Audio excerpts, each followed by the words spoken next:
Welcome back, everyone. Today, we have an absolutely profound explainer lined up for you. We're going to be exploring a foundational theological text based on the New City Catechism, alongside an accompanying analysis simply titled, What is God? We are going to unpack this incredible source material to really understand how it defines both the massive cosmic nature and the deeply personal identity of the biblical God. And as you'll see, the authors argue that getting this right literally changes absolutely everything about human existence. What is God? I mean, it is arguably the most significant question human beings have ever wrestled with, right?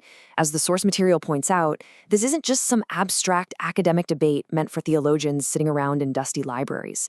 No, how you and I answer this specific question dictates our human destiny, our entire sense of morality, and ultimately our core identity. It's the absolute bedrock upon which a person's entire worldview is built. Okay, let's dive into this. Here is our roadmap for today's explainer. First, the ultimate question. Second, what and who is God? Third, competing views of reality.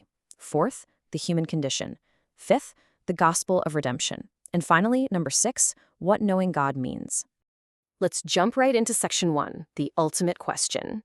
The source material makes a really compelling case right from the jump here. Questioning God's nature is the anchor for our entire human existence. The text argues that understanding God gives objective, tangible direction to our lives. Think about it. If the biblical God exists exactly as described, then human beings are purposefully designed. We aren't just random cosmic accidents. This framework roots our understanding of morality directly in God's perfect, unchanging character, rather than in our own subjective feelings or whatever the current societal trends happen to be. Moving on to section 2, what and who's God? This brings us to the core of the Catechism, which finds it pretty much impossible to separate these two concepts. We have the what, which is his immense cosmic nature as an infinite, unchangeable creator, but then we also have the who, his relational, personal identity.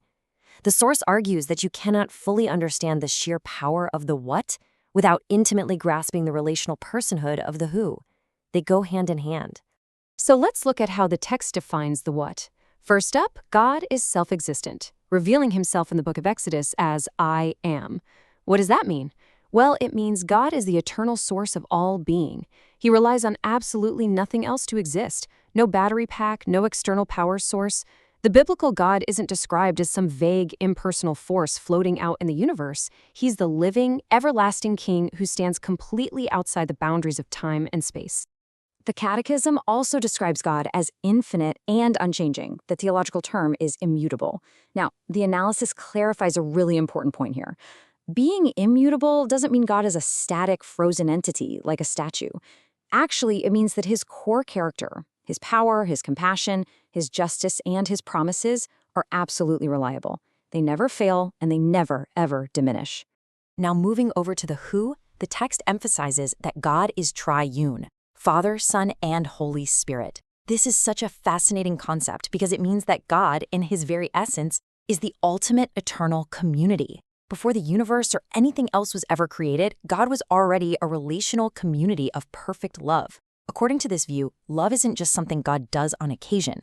It's woven into the very fabric of reality because it is exactly who God is. To hold all of us together, the source references the theologian D.A. Carson. And the crucial point is exactly what this quote highlights. We aren't permitted to just take one attribute of God and ignore all the others. We can't just pick our favorite parts. The biblical framework demands that we hold all of God's attributes together perfectly, balancing his holy severity and justice right alongside his boundless, self-sacrificing love. All right, section 3, competing views of reality.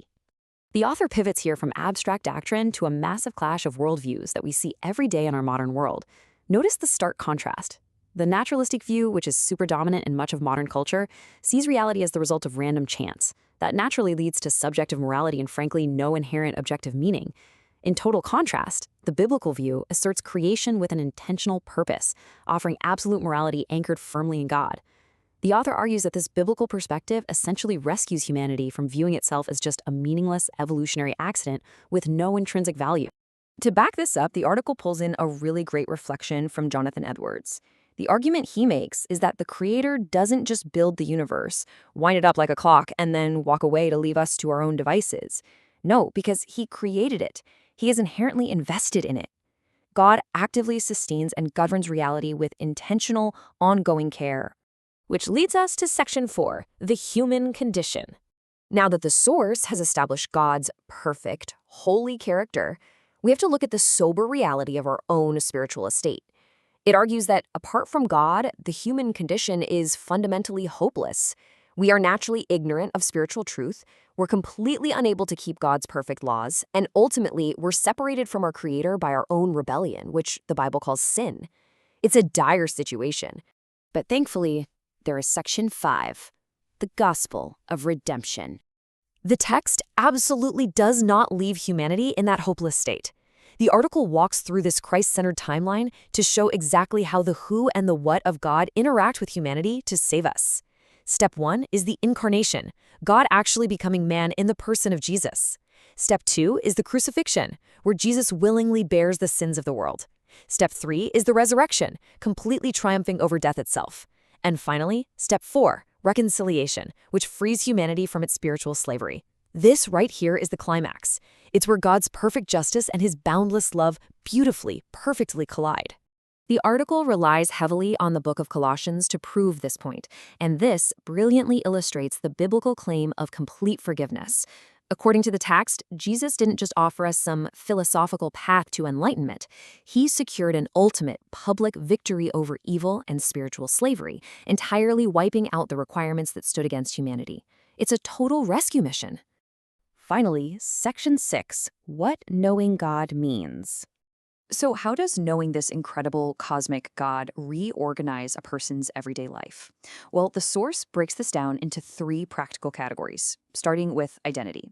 The argument is that knowing God fundamentally shifts your core identity. You are no longer defined as an object of judgment. Instead, through Christ's sacrifice, you are a fully accepted, loved, and deeply wanted child of the Creator, directly equipped with the Holy Spirit. The second category is purpose. The text explains that under this worldview, random chance is completely replaced by profound destiny. Human life has deep, intrinsic meaning because you were intentionally designed. As a result, believers are called to no longer live just for themselves, but to live entirely in the light of Christ, seeking to please and honor him with everything they do. And the final category is practice. What does this look like on a Tuesday, right? The article details everyday practical applications, showing how grasping this new cosmic reality naturally results in a totally transformed life. It leads to joyful obedience, continuous prayer, actively loving your neighbors, studying the scriptures, and eagerly sharing this relentless hope, the gospel, with the rest of the world. So, based on the framework laid out in the New City Catechism and this profound theological text, we are left with a pretty vital question to reflect on. If reality isn't just a random accident, and if this self-existent, loving, and holy God deliberately stepped into human history to redeem us, how does that change your identity today? Now that you know who God is, who are you living for? Thanks so much for joining me on this explainer, and keep learning.